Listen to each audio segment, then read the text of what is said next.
Milan ušetril 190 eur. Queen Anne, majestátna loď, na ktorej cestoval, sa pomaly vnáša do nezamrzajúceho prístavu Narviku, mesta, z ktorého bol nadržaný aj Hitler, pretože odtiaľ ovládal tok železnej rudy zo švédskych baní. Tak začala bitka o Narvik a neskôr perfektné múzeum vojny.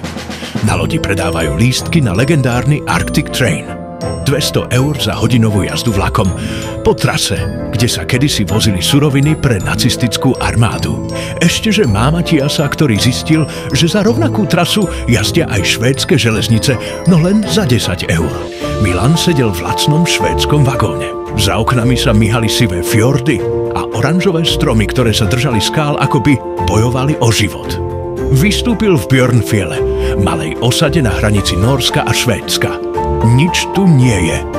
Len ticho, kostolík, zvyšky bývalého depa a čistý vzduch. Zakýval vlaku, ktorý mu zmizol ako peniaze na účtoch ľudí v Arctic Train. Ľudia si kupujú autentickosť v balíčkoch, vyleštenú a nafotenú z toho najlepšieho uhla. A pritom skutočné zážitky, tie, ktoré sa dejú, keď niečo nevyjde podľa plánu, stoja možno len 10 eur.